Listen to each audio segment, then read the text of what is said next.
What a real privilege to be here today interviewing the authors of this fantastic book that we've got in front of us, which I've now read twice and was equally enthralled by on both occasions.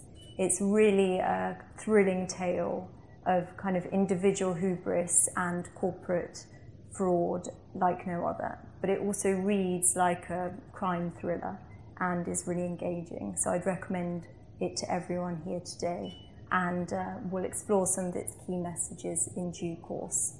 But so I wanted to introduce you all to Will and Simon.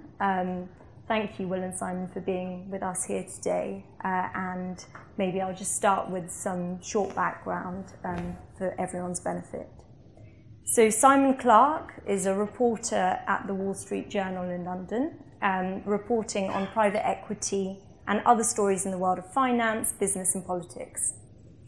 He has been a journalist since 2000, I believe, covering a wide range of subjects that have led him as far as the poppy fields of Afghanistan, the copper mines of Congo, and to lots of financial institutions in and around the City of London. Welcome, Simon. Thank you. And Will Louch. Will is an investing reporter at Bloomberg News, having recently moved there, also based in London. He was previously a Wall Street Journal reporter, covering private equity in London and New York, after a period in Brussels where he wrote about European politics. I also lived in Brussels prior to joining Themis, working in European politics, so very interesting connection there as well. Lovely place. So maybe to start us all off, for those in the audience who haven't read the book yet, Will or Simon or both, could you please maybe walk us through who Arif Naqvi is and what the Abraj scandal was all about and how you documented it in this book? Sure. So just to give you an overview, the story for us started in January 2018. We were both reporters at the Wall Street Journal at the time, focusing on private equity. At that time, Abraj was the largest private equity firm operating in emerging markets. It managed about $14 billion. It was based in Dubai, but had offices all over Southern Asia, Africa, Latin America, London and New York. And the firm was in the midst of raising $6 billion for what would have been the largest emerging markets private equity fund. And the investors that had committed to this fund included Washington State Investment Board, Louisiana teachers, Texas teachers. Abraj had raised billions previously from billionaires like Bill Gates and from Western governments, the development finance institutions of United Kingdom, CDC, United States, OPIC, France, Proparco. And the firm was founded by Arif Naqvi. It was actually founded by him and 4 other people, but they left the firm very early and got airbrushed out of the story. So it comes as a surprise to many to learn in the book that there were actually 5 founders of the firm and not 1. And Arif was born in Pakistan, educated at London School of Economics, a very smart guy. He did the first leverage buyout in the Middle East. He bought a piece of Inchcape, which is a UK company, in the late 90s, and made a big profit out of it. As Abraj gathered steam in the 2000s, buying companies such as Aramex, which was the Middle East's equivalent of FedEx, Arif started to realize he could pitch his skills as an investor who could make money for other investors, but also as someone who could solve social and environmental problems. So the pitch evolved to a point where he and Abraj were saying, we can make money for investors and we can help end poverty too by investing in companies and hospitals in developing countries across Africa, India, Pakistan, and Latin America. So how would that be of service in addition to being profitable? his pitch was it would create jobs, it would provide services which didn't exist already, whether in healthcare, clinics and hospitals, or schools, for-profit schools.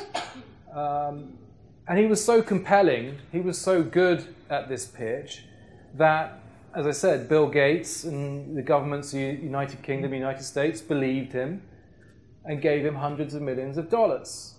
He was a regular speaker at the World Economic Forum in Davos and other financial forums. He was invited onto the boards of some pretty important institutions, the UN Global Compact for one, and the Interpol Foundation for another, which is the fundraising arm of the global police agency, Interpol.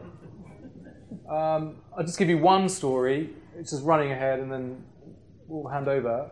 So when Arif was ultimately arrested, a year after our journalism really started, so he was arrested in April 2019 at Heathrow Airport. The US government, the prosecutors in New York, had indicted him and 5 of his colleagues for fraud, theft, and attempted bribery. He got off the plane. A policeman was waiting there from the London Metropolitan Police, said to him, "Mr. Naqvi, you're under arrest." Arif said to the policeman, "You can't arrest me." And the policeman said, "Why not?" And Arif responded, "Because I checked with Interpol before I got on the plane and there's no red notice for me, a red notice, an international arrest warrant." The policeman said he didn't need a red notice, he was under arrest. Then Arif had to hand over his travel bag, and it contained 4 passports, 2 Pakistani passports, a St. Kitts and Nevis passport, and the 4th and most interesting passport was an Interpol passport.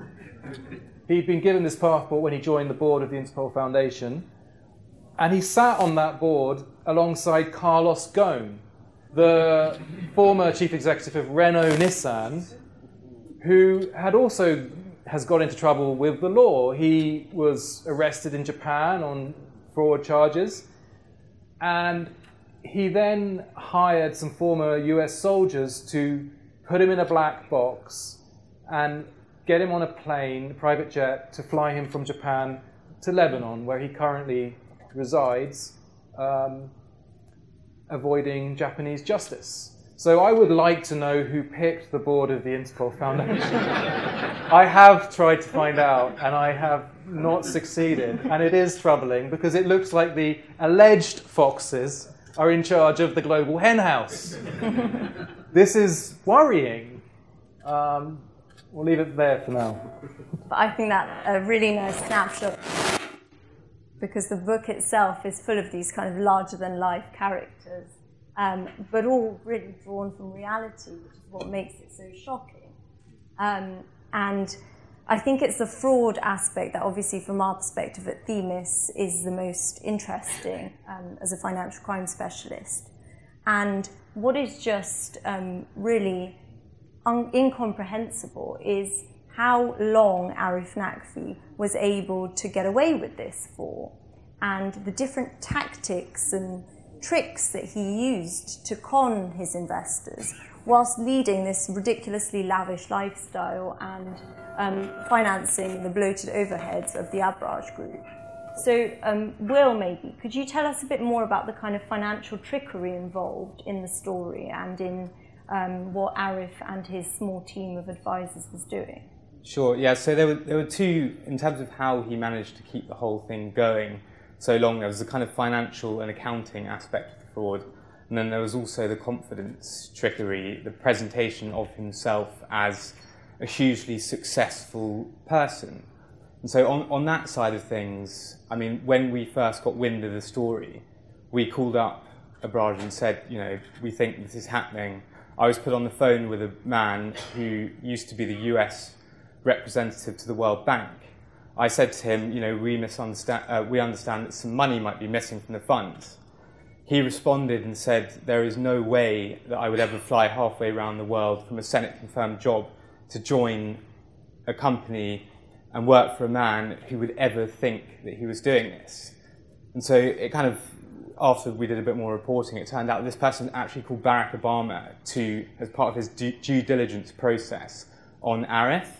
And so Arif basically managed to put himself where his network across finance and politics and philanthropy was so broad that it was just too implausible, even for very smart people, to ever think that he could ever be doing what is alleged that he did, which I'll go into a bit more detail in a second. And this was just something that was running a theme throughout our reporting, just what he did in public and what he was doing in private. So again, in the lead up to the first story, which we published in February 2018, we were sitting here with these allegations that an anonymous whistleblower had made that hundreds of millions of dollars of investor money was missing. And whilst we're sitting in the office trying to get this confirmed, Arif is actually in Davos. And he is sitting on a stage like we are now. And the person that he is sitting across from is Bill Gates. And Bill Gates at this time is one of the people who is concerned that his money is missing. But if you had watched this video on YouTube, you would never think, if you looked at Arif's demeanour, he is absolutely ice cool and even ended up actually lecturing Bill Gates on a point about healthcare. And it's just this brazenness, I think, in terms of his public persona, which meant that no one ever suspected that anything could be wrong. And then the second part is how he actually managed to take money from the funds and what he actually did and how he managed to keep it going for so long. So how private equity works is you raise a dedicated pool of capital from a group of investors. So for instance, he raised $1 billion to buy and build hospitals in emerging markets. So this money has to be used to do that, and for that purpose alone. What Arif would do, he would call up his investors and say, hi, we found a hospital that we want to buy in Nigeria, for instance. They'd send him the money, and then often he wouldn't buy the hospital. He would transfer the money to a secret account called the Abragery, which was managed by a couple of his accountants that worked for him for 2 decades. They would then transfer the money from this pot into bank accounts which were associated with him in the Cayman Islands. And this was going on for years. And so most of these funds should have been audited by KPMG was the auditor to Abrage for many years, audited multiple of their funds. And so when they carried out the year-end audit, if the money which had been drawn down wasn't in the fund, what they would do is the fund would have to show a balance of, say, $200 million at the end of June. They'd have transferred, in one instance in 2017, they'd transferred almost all of the money out over the period leading up to that. And then, according to like emails which we've seen, they'd be like, oh no, we don't have any money and the auditors are coming in soon. And so what Arif did in one instance was call up Air Arabia, which was a low-cost airline, and say, hi, we need to borrow some money. Wouldn't disclose why they needed to borrow the money. Air Arabia then transferred them hundreds of millions of dollars, which filled the gap for a week-long period when the auditors would come in. And then as soon as the auditors had signed off on the audit, they would transfer the money back out of the account to Air Arabia with a bit of interest on top. And this like window dressing, effectively, moving money in and out of funds as they needed to be audited, was effectively how it was that crude in terms of how they managed to keep it going for such a long period of time. I mean, some amazing things he was doing, also overvaluing assets and lying to investors and a kind of whole spreadsheet of tricks, and for so long as well. You know, how many years did this sort of, since Abrage run into financial trouble before 2018 when you started to reveal this? How many years was this going on for? So one like striking thing that we read in the liquidator report was that the firm was effectively insolvent from 2014, and it only filed for provisional liquidation in June 2018. So my maths isn't very good, but for around 4 years, he managed to keep a firm which employed hundreds of people. Your maths is better than Abrage's. Yeah, well, just about. No, I just couldn't. Like, he managed to keep like plates spinning for so long, just basically borrowing money from banks, taking money from investors, borrowing money from low-cost airlines, like wherever he could get his hands on. And he did it. It must have been incredibly stressful for him to do that for such a long period of time. Yeah, in terms of the kind of financial chicanery, that was how he managed to get away with things for so long. But, I mean, there was so many opportunities for due diligence to be thoroughly done in all this time. I mean, there was Hamilton Lanes, there was KPMG doing the audits. Before any investor came in, really, there was an opportunity to really ask the right questions and do the checks. Because even in Abrage's early dealings, from what I understood, there were red flags back in the early 2000s that could have been flagged. So why was that only in, I think it was 2017, when Andrew Farnham from the Gates Foundation said, well, hang on, what's going on here?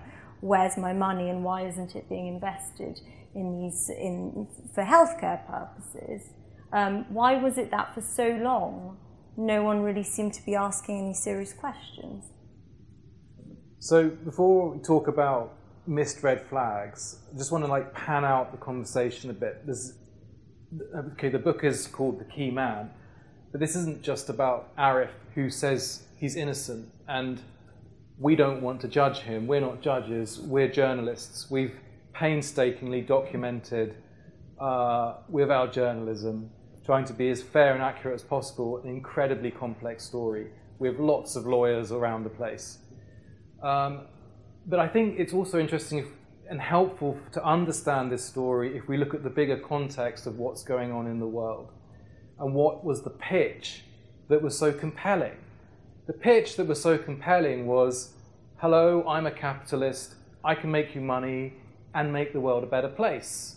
It's a seductive pitch. Who wouldn't want to, be able to make money and make people happy, or to give one's money to someone who says they can make you money and make everyone happy? It's a very compelling pitch, and it's important that we think about this because that's what they just all said at COP in Glasgow. I'm serious. The key man is the canary in the mine, which is not to say that the world of business is full of alleged fraudsters.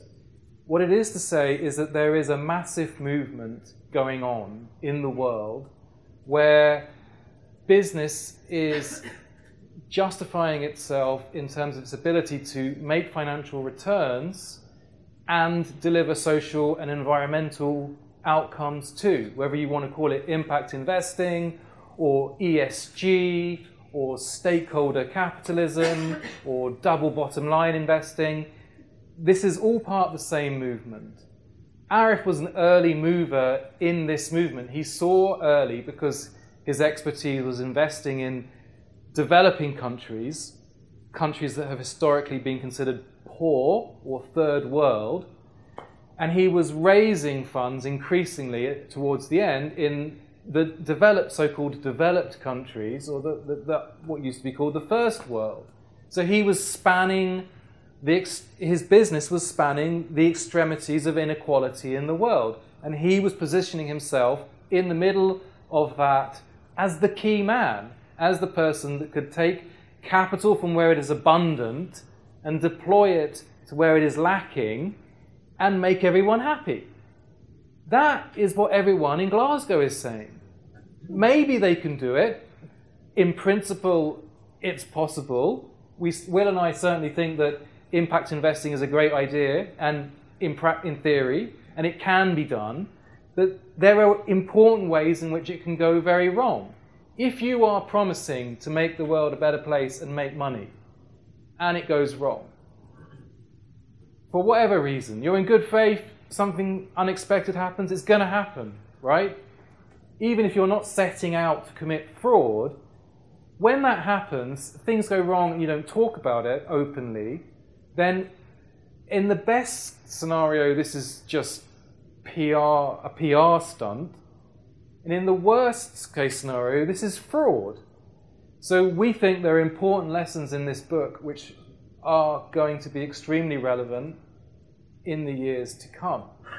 And every page of this book, there's someone who doesn't want something to be made public. So this information is hard won. It's told like a true crime story, a thriller, but it's all true, and that's a very difficult thing to do. But that's a really interesting point, because we've got this this wave of impact investing and ESG that has a very laudable message, and then we have this criminal, alleged criminal, let's say, individual. And so, to what extent do you think Arif was using this narrative instrumentally for his own kind of power and wealth? Or to what extent did he really believe in it? Or was it that, things started spiraling for him and he just kind of resorted to fraud because he got spun in his network of lies and problems? Or did you sense some criminal intent, or you met him very early on, in the early days? So what Arif believes is for Arif to say. It's not for us to predict. So he's a very clever man, and he was something of a visionary, but what we can also show is that what he was saying was very different from what he was doing. I mean, this is a reported fact. He would be on stage saying, "We never pay bribes, we have the highest standards of conduct."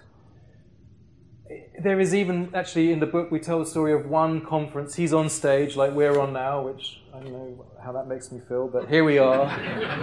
And he's at a Milken conference in Singapore, and there is an Indian billionaire, Nepali billionaire, I can't remember his name, who says, and there's a BlackRock executive who's now had to leave BlackRock because he got into his own problems. And they're talking about emerging markets, which Arif thought was an offensive term. He would say growth markets. Again, valid point. Arif almost always had a valid point when he spoke publicly. It's just we can show that what he was doing was very different from the valid points he was making, and that's why he's ended up being indicted. But anyway, at this Milken conference, they were talking about emerging markets. It's where the growth's going to come from in the world economy. True. The BlackRock guy, who's no longer at BlackRock, said, "But isn't there a problem? In a word, corruption." The billionaire from Nepal said, "Yes, there is lots of corruption. I mean, there's also corruption in UK and in the US, but this is about emerging markets." And the guy from Nepal saying, "There's lots of corruption and you've just got to find your way of dealing with it." Arif says, absolutely not. He says he bought Karachi Electric, which is the power plant that generates electricity for southern Pakistan, hugely important part of the country. He said, that there were so many opportunities to be corrupt in that deal, but they were not. And in the end, the Nepali guy says, "Well, look, it's impossible. If you're going to invest in these countries, you're going to have to deal with corruption." And Arif's like, absolutely not. And the Nepali billionaire says, "Well, look, it must be just Arif Naqvi. In the end, everyone trusts Arif." And Arif says, "No, it's not that." And then the Nepali billionaire says, "Well, what is it?" He says, "You've got to do the right thing." One of the charges from the criminal indictment from the US is that Arif and his colleagues at Abraj tried to bribe the Prime Minister of Pakistan with $20 million to help facilitate the sale of Karachi Electric. Go figure.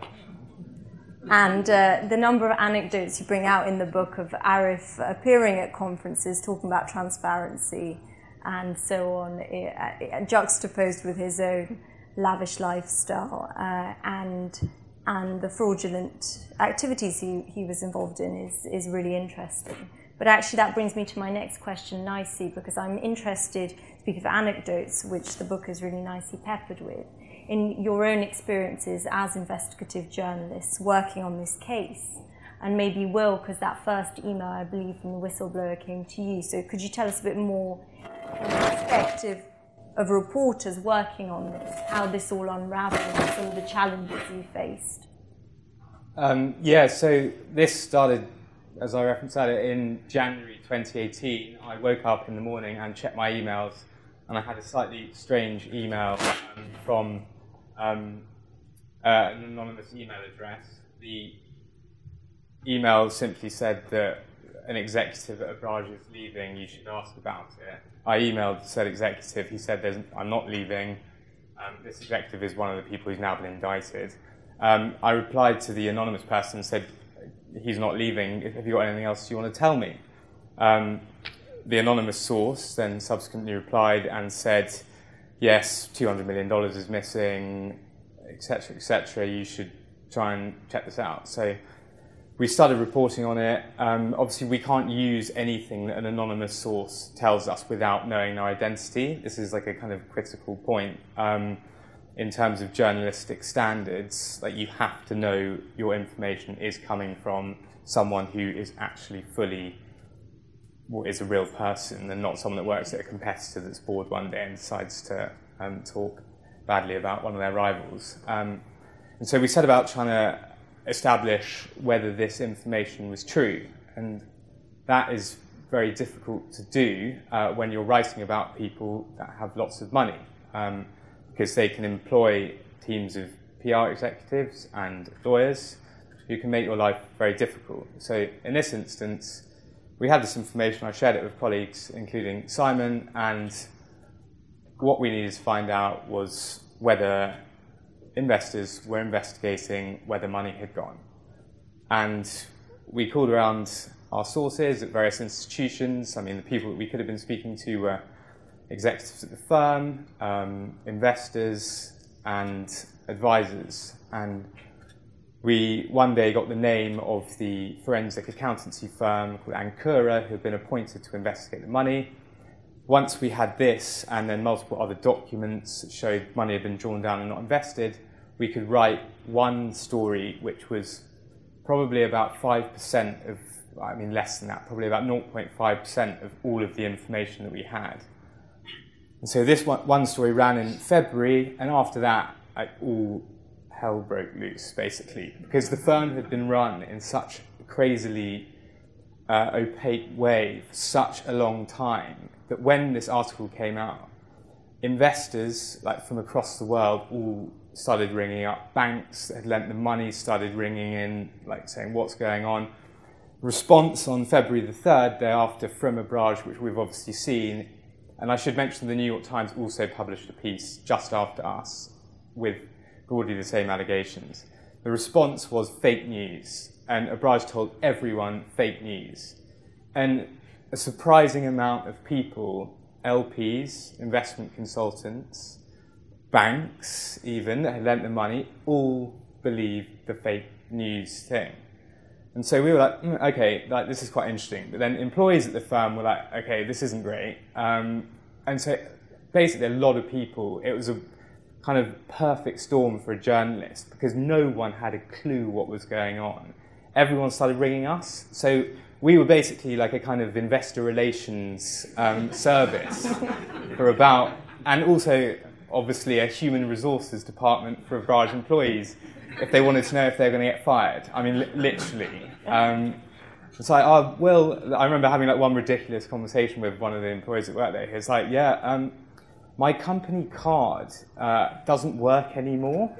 Do you know what's going on? I'm like, yeah, I think you're about to file for liquidation soon. So I don't know what you should do with that. Snip it in half and never see it again.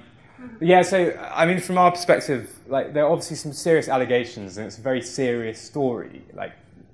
You don't want to see this happening, and particularly because Abraj did what it did, and, it was different, and it invested in markets that, frankly, not a lot of private equity firms have ever successfully invested in. And so we had this information. That all happened. We published a load more stories that the misuse of money had spread to multiple other funds. The scope of the probe from investors was widening. That Arif was trying to sell the firm. And then Simon, this is where, and so some of the allegations that we had heard early on that we thought would be very difficult to prove were that money had actually gone from the funds to Arif's personal accounts, and also that he had attempted to bribe Pakistani politicians. Like when we were initially told that, we didn't know who they would be or in what context.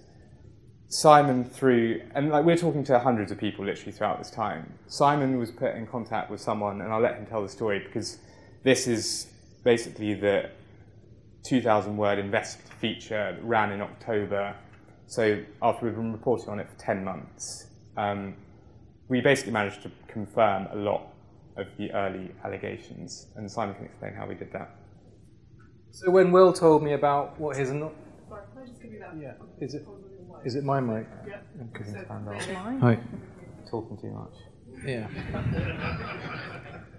So when Will told me about what the anonymous source was telling him that Abraj was, committing fraud, I was sad because Abraj did represent something to a lot of people. It represented the possibility of a more equal world, of money moving into developing countries effectively, profitably, helpfully.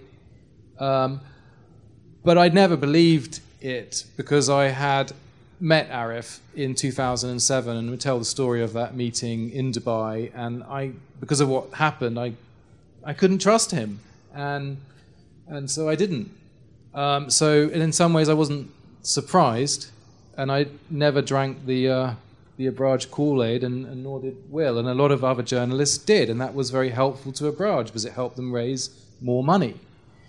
So anyway, I had a lot of sources in Abraj and around Abraj, so I called a very well-connected source who put me in touch with someone else, who put me in touch with someone else, who put me in touch with someone else. And this person had legitimate access to internal Abraj documents, emails, and bank statements. And this person, there was a lot of stopping and starting, but in August 2018, this person agreed to meet me near the Tower of London in the city and showed me all these documents and allowed me to photograph these documents. And these documents showed fraud, theft, and attempted bribery had taken place. And these documents were the foundation, finally, we knew who was giving them, we knew how that person had them. These documents were the foundation of the front page investigative feature that we wrote in October 2018. So from getting the documents to publishing the article, it's still 3 months or so, because we had to check them. And that included checking with Arif, giving him an opportunity to comment. So if you want to write that a billionaire has stolen $600 million, we need to ring up the billionaire and say, did you steal $600 million? And usually if you do that, you hear very quickly from their lawyers. And their lawyers write you an email which says not for publication, and then they threaten to sue you to kingdom come and back for libel, defamation, whatever. And they do that because they mean it, but they're also trying to delay publication. So that means that we have to get everything right. Otherwise, we're going to be in trouble. And that's why it takes time. So as Will said, lots of people started calling us because they didn't know who to call to find out what was going on. And as people called us, they would tell us something, and we would tell them something. So we were gathering pieces of a jigsaw puzzle, all these pieces of information, all these interviews and documents. But once you've gathered the pieces of the jigsaw puzzle, we don't have the picture on the box. So we don't know how to put this jigsaw puzzle together accurately. There's no picture. So there is a risk you can put the pieces together and get it wrong. So we need to put the pieces of the jigsaw puzzle together and get it right. And that's what we did. Because hopefully, yeah. Well, I mean, so 6 months after we published, we should add, after we published, there was nothing happened. Deafening silence. We've literally spent 10 months reporting on this. I was considering giving up. And literally no one cares. Because one thing that we haven't really touched on is like the role of some of the people in their kind of wider, Abrage's kind of wider sphere of influence, like including people that did due diligence. They were paid to do due diligence by financial institutions and obviously didn't do a great job because the firm was insolvent for 4 years and they didn't identify that. But we were kind of we were waiting for like lawsuits to start flying, like maybe people to actually start talking publicly about it, as in some of the investors might say something at some point, and just no one said anything. We're like, great, that was like the one big story I've done in my journalism career. No one cared. It's like real impact journalism. But then, obviously, 6 months later, April, I remember I was at a friend's house in the evening, and I think Simon messaged me being like, Arif's just been arrested? And we were like, wow. And then the DOJ indictment was released that night. And a lot of it was obviously very similar to what we had reported in terms of the allegations. Well, it was the same information that we had reported. They didn't get it from us. They got it from our same sources as us, probably, almost certainly. Simon, do you mind? I'll just stop you there just because I know our audience also has plenty of questions. I myself have about 1 million more, just based on what you've said there, in terms of people's reactions to the revelations, to your own experiences, whether you felt in danger at any points, what this motivated you to do next, etc. But I think that in the interests of time and to give everyone the chance to ask any burning questions that you might have, I'll now bring this kind of part of the talk to a close and open it up. So without further ado, if anyone has a question, please raise your hands. We have a couple of members of the Themis team with mics on either side of the auditorium. And if you could just introduce yourselves before you ask your question, that would be brilliant. Thank you. I think we have a first question. The gentleman in the front row. My name is Andrew Cunningham from the Arab Bankers Association. Among the most shocking things you said was the role of the auditors. So you cited two things. Firstly, window dressing over year end. I mean, and also not from a bank, but from a company who thought that would have been spotted. And then secondly, investments which didn't actually happen in hospitals. Now, you wouldn't expect, I mean, it's a sampling basis, but you would have thought that some of these investments would have been checked to make sure that money had arrived in the hospital in Nigeria.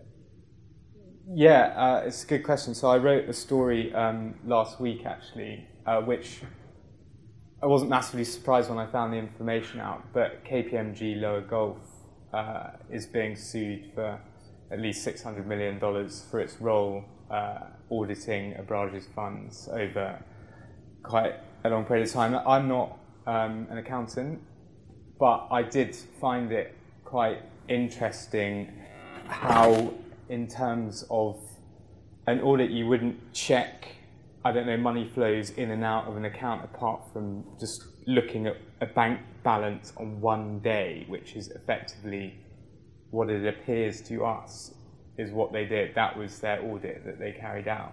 They literally just looked at a snapshot, signed off, and so, I mean, maybe if they had looked at bank transfers, like I get a bank statement every month and I can see inflows and outflows. If they had done that, they'd have been like, oh, why has $150 million been transferred out of the account this week? Yeah, so that to us was interesting. And in terms of how the Gates Foundation actually discovered the fraud, so this is the only reason investors started investigating. They were on a call with investors. They'd asked where some of their money that had been drawn down and not invested had gone. And Abrage had said, oh, the Gates Foundation had asked where some of their drawn down money had gone and not been used to like buy an asset. And they were told it was being held in, was it Standard? Initially they were told in September 2017, the money is in the Commercial Bank of Dubai. And then a month later, investors asked again. They're like, oh, just where is our money? And they're like, oh, it's in the Standard Bank in the Cayman Islands. And they're like, okay, so you've told us our money is in two different bank accounts. Which bank account is our money in? And they didn't know. And so the investors were like, well, this isn't great financial management because you've misplaced $200 million of our money.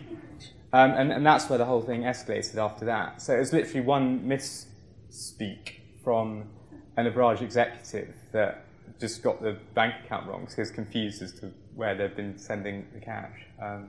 To your point, I mean, I agree with you. I find it confusing. I'm not a trained accountant, so I can't really comment on whether that's what they're meant to do, but it doesn't look like it was. And they were investing some of the money. So there were some. They did buy some hospitals. They did start building some hospitals. It's not like Bernie Madoff, where he didn't buy any securities. They were making investments. They just weren't managing all the money the way they should have been doing. Thanks, Simon. Question here from gentleman at the back. I'm happy to talk loudly. Sorry, if you speak into the microphone, I think on Zoom, I can't hear otherwise. Thanks, Home. And actually, that's a good reminder also to encourage anyone joining us virtually on Zoom to send in any questions to you. Hi, Michael Nates, Multiverse Consultants. I've spent 12 and a half years in Dubai. So this happened to happen in Dubai. What would stop it happening in London, New York, Germany? What can we learn from it? It has happened in Germany. That wasn't fair. So it does happen in the UK and the US. This isn't an indictment of a particular part of the world, and it wasn't. We didn't really write it actually as an indictment of an individual. I saw it more as an indictment, a whole way of doing business. I mean, I think that's the question. How did we all allow this to happen? I think that's the most interesting question. How deluded are we that this can happen? So it does happen here. That's the short answer. The longer answer is Dubai is a new financial center. When Abraj started, there was not a lot of regulation, not a lot of regulated companies. It was growing fast. It was all very entrepreneurial, opportunistic. Yes, they were window dressing from early on, according to the Dubai regulator says now. Didn't seem to stop them regulating it, but there was regulatory arbitrage going on as well. This is a complicated answer, but Abraj said it was regulated in Dubai. But actually, what was regulated in Dubai was Abraj Capital, which is a small unit of Abraj. The main entities of Abraj were Abraj Investment Management Limited and Abraj Holdings Limited, and they were Cayman Islands companies. And AIML, Abraj Investment Management Limited, was the fund management company. In effect, and this is how the DFSA is trying to sort of justify itself, is saying the Dubai regulator is saying we didn't regulate the fund management company because it was incorporated in the Cayman Islands. They say that now. So I rang up the Cayman regulator and said, do you regulate Abraj Investment Management Limited? And they said no. So Abraj, in effect, was not regulated. It had weaved through the 7 regulators who the American executive, who Will said they were regulated by when he first rang, allegedly regulated them. The regulators regulated pieces of Abraj. No one actually regulated the whole thing. I think added to that in terms of how you'd stop doing this. I mean, I think it's not necessarily regulators. I mean, in private markets, they're not that transparent. I think this could have been stopped by investors doing their due diligence better. Why don't you tell them, I mean, the comparison between Hamilton Lane's response to the whistleblower email and our response, which they don't know about the Hamilton Lane incident. September 2017, a whistleblower emailed some Abraj investors, including Hamilton Lane, which advises pension funds and investors on billions of dollars of money. And they said, do not believe what Abraj is telling you, the valuations are all made up, blah, blah, blah. There are serious issues of mismanagement here. So they sent that email to these investors. The investors were aware. This is September 2017. And Hamilton Lane read the email and responded and said, hi, Abraj, what's going on? Arif sent one email back saying, this is absolutely absurd, do not believe what you're told. And that was it. Nothing further was done. As far as we know. As far as we know. They still recommended that some investors put public money into the funds. We got sent an investor email, and bearing in mind, we're not paid to do due diligence. I was probably writing up a press release like this day at the same time. We got sent this email, and we read it, and we thought, okay, this is definitely worth checking out. We spoke to Abraj. Abraj also told us, in no uncertain terms, that it was rubbish. But we didn't stop doing our job there, where other people had stopped doing their job. So if people had asked more questions, and not just taken Arif's word as the truth, then this would have stopped earlier. It wouldn't have taken the newspaper to break the story, basically. And we wouldn't have written a book, and it would have been bad for us, better for everyone else. So one simple lesson I have for people, because people ask, lessons and all that, is if you ask a reasonable question and you get an unreasonable response, there's a problem. Absolutely. But asking that question in the first place is really important, isn't it? Well, this is one of my favourite details. I'm sorry, can I think we have time for about one more question from the audience before George. Go ahead. Can we have a question from a lady afterwards as well? Great. Two more questions. To give my terms. No, go on, you ask. If somebody couldn't impress you, sorry, George, and you weren't even giving him money, how did he impress everybody else? By just telling them fairy tales? And they were giving him hundreds of millions of dollars. What happened to the principle buyer beware, by the way? Well, yeah, but I mean, buyer beware is an early deal that he was involved with. Did he say that? Yeah, I mean, I don't know why people gave him hundreds of millions of dollars. I mean, he had a compelling pitch, obviously. He made some very successful investments. Yeah. He did make some. But he didn't impress you. Why? Well, that's a story which I'll tell you that afterwards. I mean, it's in the book, actually, but I'll tell you afterwards. I just want to get some more questions. No, I'll tell you afterwards. But do you want to get perfect? Yeah. Given the fact that he was very influential and very well connected, have you received any threats, or have you ever felt in danger throughout writing the book? Thanks. A question I want to ask myself. Well, it's only legal threats, really, that we know of. Yeah, we were joking before that there might be an assassin in the crowd. But, we do our job without fear or favour, as every journalist should do. But legal threats are very stressful if you're a journalist. Obviously, it's important that you get. It puts. Well, it doesn't need added pressure to get things right, but it's a stressful thing to go through, and it does make you question, is it worth it doing this? And if you read, there's a really good FT article with Dan McCrum, the Wirecard, telling his own personal story and what he went through there, where the German regulators turned on a journalist, and it's crazy. But you should read that if you want to understand the stress that people go through. But other Abraj executives have said they've been very scared of their former boss, but we personally haven't, fortunately, apart from an odd bit of paranoia.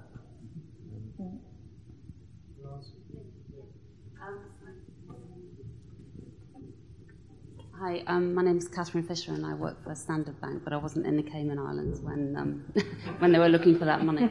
I was just going to ask, really, is the challenge this sort of cult of kind of charismatic leader is the biggest problem, kind of like Putin's Russia, and that if we investors and everybody was able to identify sociopaths, say, earlier on, then we wouldn't kind of get into this position.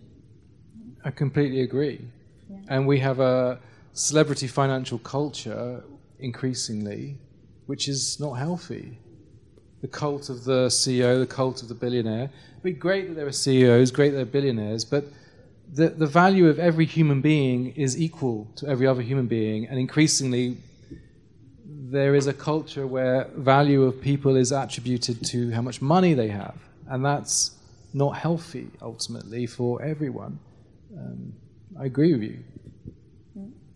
Well, fantastic, Will and Simon. Thank you so much for that. I think we could go on for all evening, but there's lots of drinks downstairs, and I know Dickon wants to say a few words as well. So I just really wanted to say thanks for sharing this insight with us. I really recommend the book to everyone. We've got a few copies here, but it's a fantastically written, and as we've just heard, a really important story as well.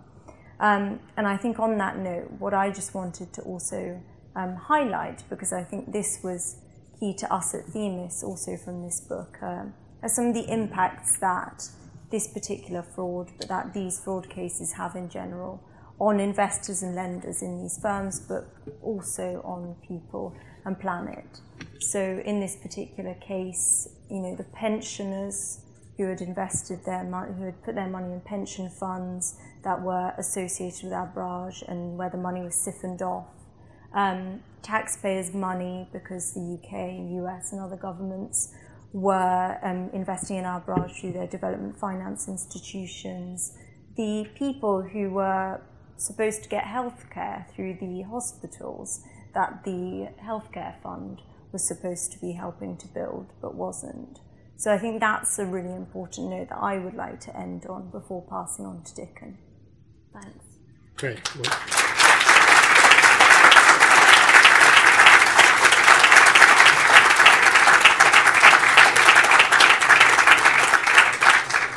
So thank you very much, Will, Simon, Nadia. I feel like the complete killjoy now, because clearly there are many, many more questions still to come.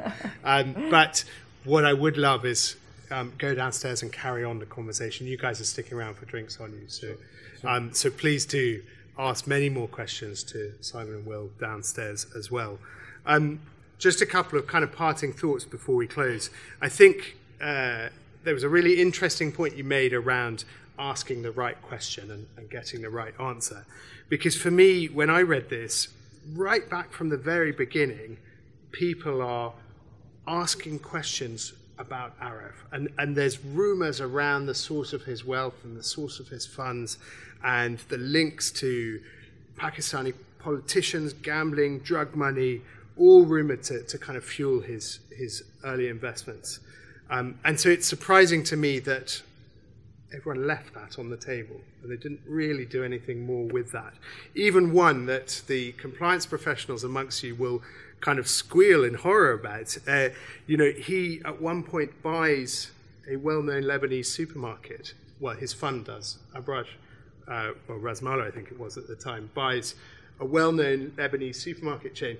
But the owner of that supermarket chain was himself. He was the beneficial owner of a supermarket chain that his fund just bought.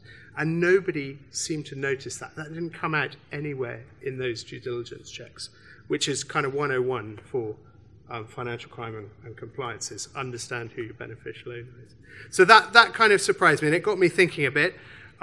If Barack Obama and the various kind of US development funds and the British development funds, before they placed $500 million into his funds, if they had Themis Search, would they have been able to press the stop button any earlier? So we actually had some funding, our own investigations on this, and we found heaps of stuff, both present and historic. So pre-February the 2nd, 2018, when you both kind of published your article in the Wall Street Journal. So it is there. So there's the question. If Barack Obama and his advisors had Themis Search back in the days, would they have pledged taxpayers' money to Abraj? Ultimately, the decision would have been theirs. We don't make the decisions for them. We just provide the data and we provide the facts. But I very much doubt, and I hope, that they and many others wouldn't have invested in Abraj, because they would have seen all these red flags littered everywhere amongst his colleagues, his associates, his counterparties, and this whole web of offshore companies buried in the Cayman Islands to the UAE to all sorts of other places. So, thank you all for your brilliant audience participation today. As I said, please do carry on the conversation downstairs. I hope you found it interesting, insightful. I hope you learned something as well, which is always good. But please do go down for drinks, enjoy it. And if you want to play around with Themis Search and see what you can find, the team are down there to show it for you today. Thank you very much, everyone. Thank you.